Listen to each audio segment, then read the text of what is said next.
Hello students, welcome to my YouTube channel Sun Academy. कल हमने एक नया चैप्टर स्टार्ट किया था स्टैटिस्टिक्स में, लार्ज सैंपल टेस्ट।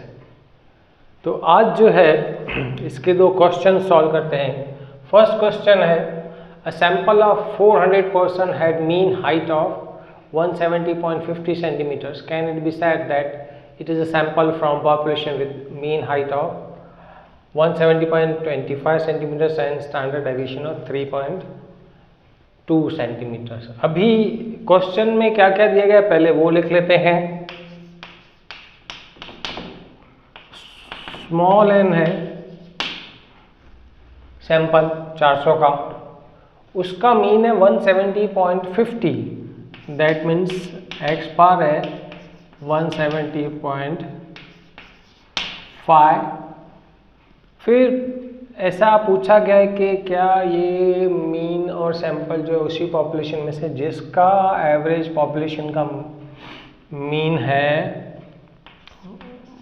म्यू है 170.25 और स्टैंडर्ड डेविएशन है 3.2।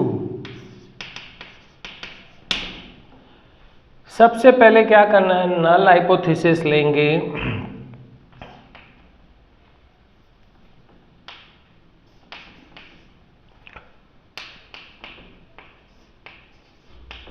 Mu is equal to 170.25 centimetre versus alternative hypothesis लेंगे हम कि mu is not equal to 170.25 centimeters। Second step में आएंगे, दोनों मीन का डिफरेंस निकाल लेंगे। तो x bar minus mu under modulus 170.50 minus 170.25 तो मिलेगा 0.25। थर्ड स्टेप में आएंगे, standard error of x bar, तो उसकी फॉर्मूला है sigma upon under root N, that means sigma है अपना 3.2 और एन है 400, तो 3.2 डिवाइड बाय आएगा 20, दैट मीन्स 0.32 डिवाइड बाय 2 तो 0.16। इसके बाद z कैलकुलेटेड, तो वो आता है difference upon standard error of x bar. Difference है अपना 0.25 और ये है अपना 0.16। वो करेंगे हम तो हमको आंसर मिलेगा 1.5625। नाउ कंपेयर करना है z कैलकुलेटेड और z टेबलेटेड।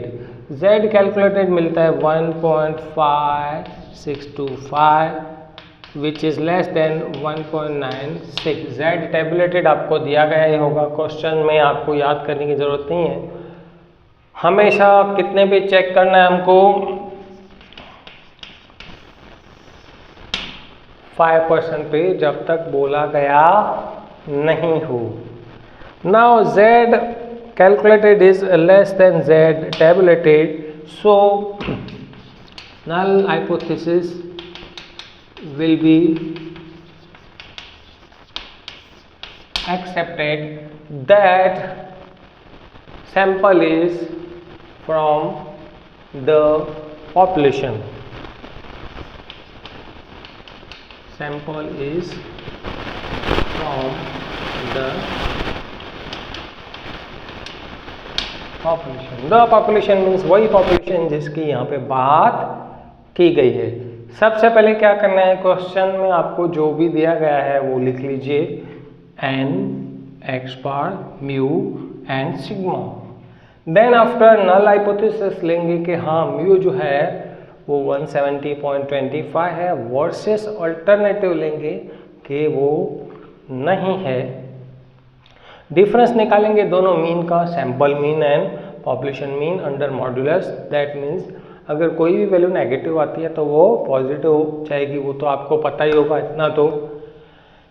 फिर आएंगे standard error of x bar, तो sigma upon under root N, that means standard deviation divide by root of n, so we will get it 0.16.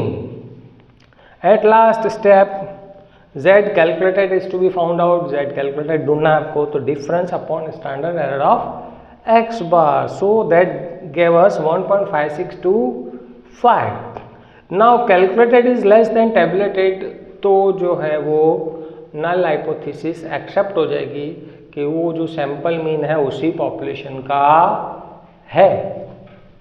Second question है, a computer operator claims that he can write at an average speed of 125 words per minute. In 100 trials, he did only 120 words per minute with standard deviation of 16 words. Is his claim right or justified? Answer पे आते हैं तो small n है, 100 trials लिया गया, मतलब उससे sample लिया गया, तो वो एक्स बार मिला हमको 120, इसमें एस है 16 एंड म्यू है 125, राइट। अभी आएंगे इसी की तरह से ही, सबसे पहले क्या करना है, नल हाइपोथेसिस लेंगे हम।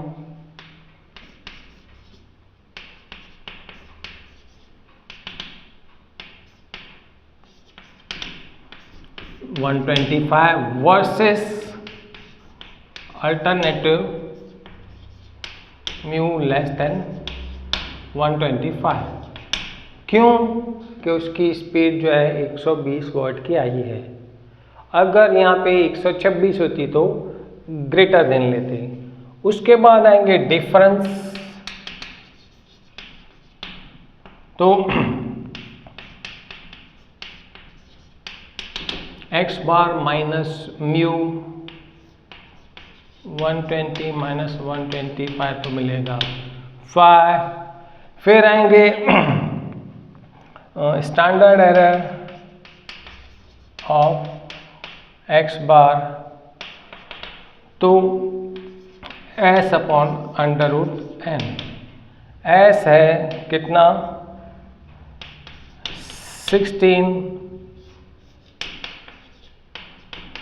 16 डिवाइड बाय 10 तो आएगा 1.6। अभी आएंगे z calculated, difference upon standard error of x bar. Difference है कितना 5 और स्टैंडर्ड एरर ऑफ एक्स बार है तो 5 इंटू 10 डिवाइड बाय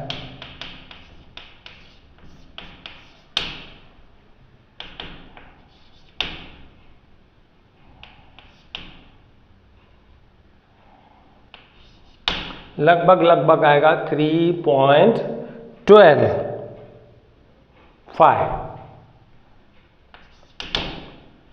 अभी टेबल कितना दिखाती है 1.645।